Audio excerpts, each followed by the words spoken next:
Hi, it's Steve. Today we'd like to show you how to change the idler spring on your dryer. It's a really easy repair. Let me show you how we do it. Now before we begin this repair, the first thing we'll need to do is to disconnect power to the dryer. So either pull it far enough forward that you can unplug it, or locate the electrical panel, turn off the appropriate breaker, or remove the appropriate fuses.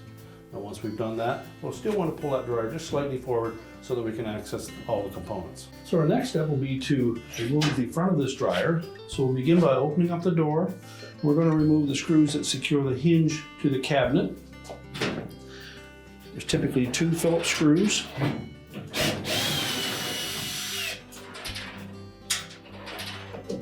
So remember to support that door as you remove the second screw.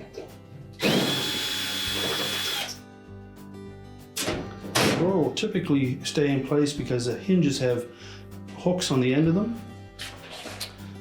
So we're just going to grasp that door, lift up on it. We'll release those little hooks on the end of the hinges, and then we'll set that door aside. Now on the opposite side of that door opening, there are 2 plastic clips, spacers.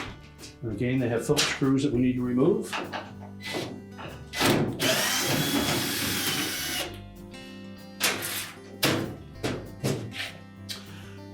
Now with all those screws removed, we'll next grasp the top of that front panel, just flex it from the inside edge outward.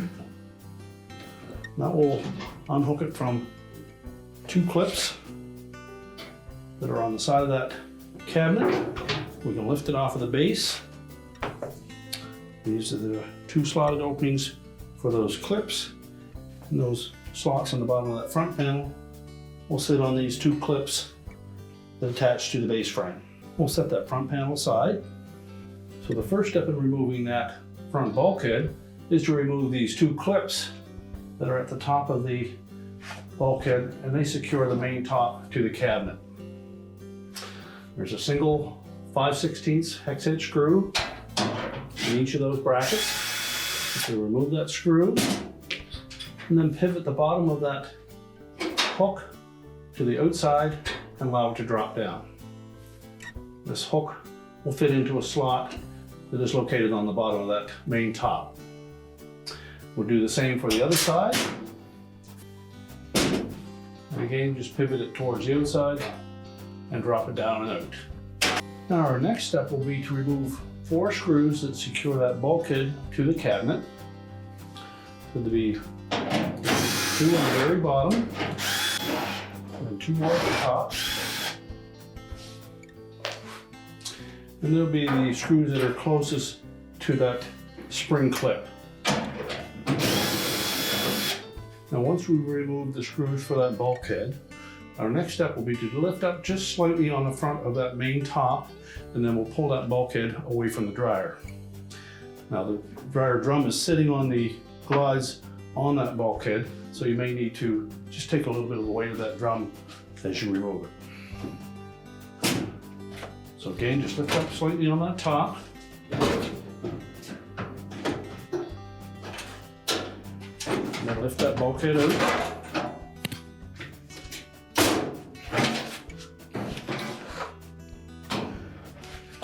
Now all of the wires that are attached to the door switch, light socket, and sensor are on the right-hand side of that bulkhead. So we're just going to sit the bulkhead off to the right of the dryer. We'll leave the wires attached. Just make sure there's no strain on them.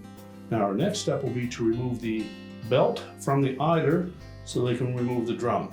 Now to do this, we're going to reach in on the left-hand side of the dryer through that gap between the drum and the blower housing. We'll also reach in on the right-hand side of that blower housing.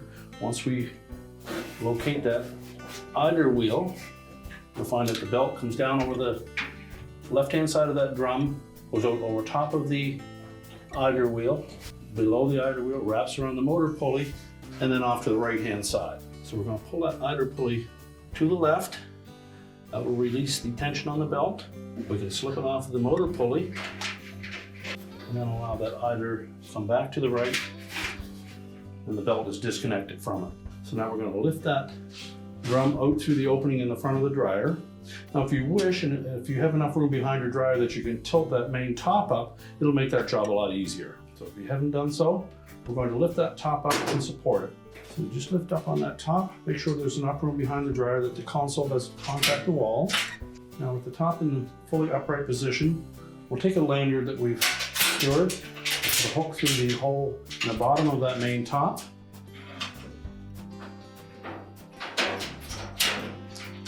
And then hook it into the top of the cabinet as well. Just make sure it has a slight tilt backwards and it will support itself. Now next we're going to reach in, we'll grasp that belt. You should have this much slack in that belt. That would indicate that it's tight up against the bottom of the drum and not wrapped around the eider or any wiring. You can lift up on that drum and we'll fit it through the opening. You may need to separate that cabinet just slightly. And then we'll set the drum aside. Next, if your existing spring is still attached, we're going to take a pair of needle nose pliers and we'll just grasp the loop at the top of that spring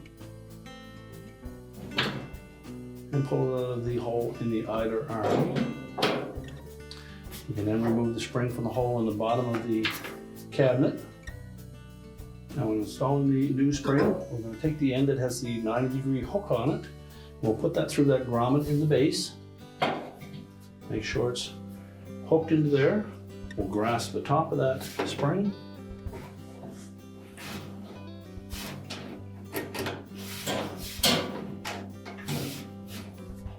Make sure you have a good grip on it with your pliers. And we'll line up that end of the spring with the opening in that eider arm and hook it into place.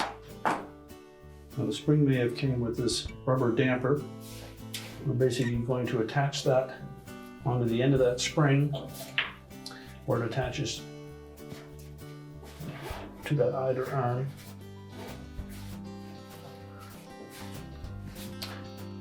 And that basically is a sound dampening so that you eliminate the spring noise while your dryer is operating. Now we're ready to reassemble the dryer. Now when we put the dryer drum back in, it's very difficult to see where the belt will go on that eider and motor pulley. So to show you, before we put the drum in, how that configuration will be. Well, first of all, keep in mind that the groove side of that belt will be up against the outer surface of the drum. The configuration will be, we'll wrap around the motor pulley. So the flat side of the belt will go on the underside of that eider, and that will pull that eider all the way over to the left, where the belt will wrap around the drum, come across the bottom of the drum, where we'll have lots of clearance below that eider pulley, and that will keep tension on that belt all the time. So now we'll lift that drum with the belt and through the opening at the front of the cabinet.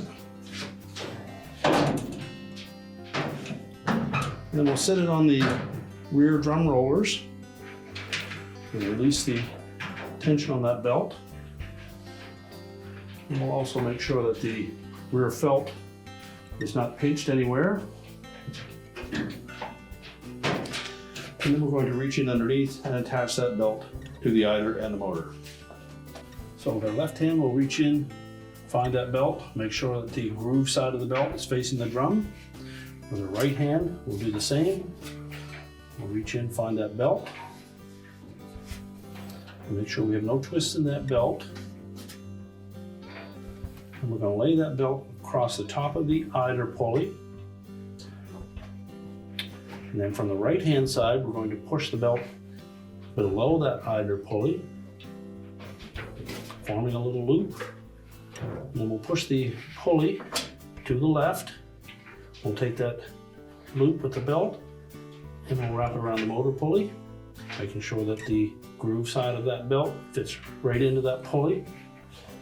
Again, check and make sure that there are no twists in that belt. And then we should be able to take that drum and rotate it, and you'll see that the blower wheel will turn. Just make a couple of turns with it. That will help center the belt. Keep a little backward pressure on that drum to keep it on the rear drum rollers. Just check across the top of the drum to make sure that the belt is laying on the mark where it had been previously. Again, make sure that that felt at the back is on the outside of the drum. And now we can put the bulkhead back in place. So before we put that bulkhead in, we can lower that main top. And just remove our lanyard and lay the top down on top of the drum. Now when installing that bulkhead, we're going to set the outlet duct assembly inside of the cabinet opening first. And we're going to tuck the back edge of that bulkhead inside of the cabinet. And then we want to make sure that we get it square in the opening. And then we're going to have to lift up on that drum slightly so that we can set it on the glides on the back side of that bulkhead. Just make sure we lift up on that drum so that we push that bulkhead back into place. You also may need to lift up on that top because it has to float over the top edge of that bulkhead. Check to make sure that these screw holes are roughly in position. Again, reach in and check that felt. Make sure it's not bunched up and that it's actually outside the drum. And then we can secure that bulkhead with the screws. We'll start with the two on the bottom. We won't tighten those, just put them in enough so that we can secure it. We'll have to put some upward pressure on that typically.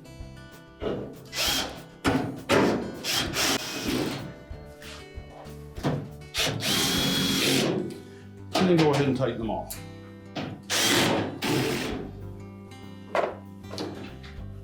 Now next we'll install those two hooks at the top. So just from looking underneath the edge, see where the slotted opening is that hook will fit into. Tuck that in and then install the retaining screw.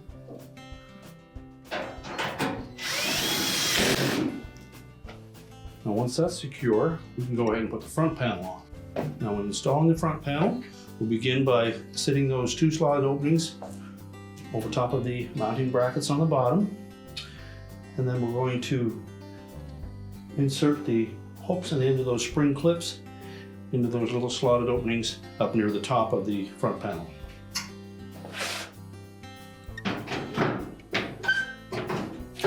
Make sure it's sitting down flush on both sides. And just flex those arms on that front panel. Not that we can engage those spring clips. And that will hold it in position. Next we'll install the plastic spacers and the flathead screws on the non-hinge side.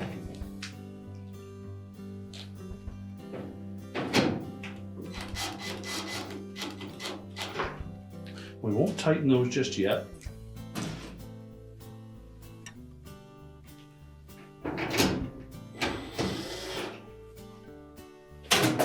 And then we'll install the door.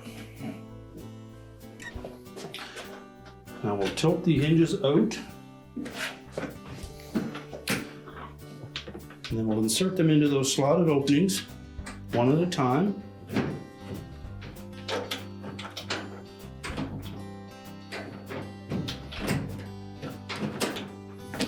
And once the hinges are flush with that bulkhead, just push down on it until the center screw holes line up, and that door should stay in place. We'll secure it with the countersunk head screws.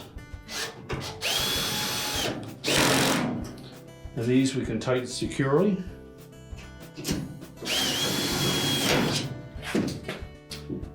And then we'll tighten the two on the opposite side now.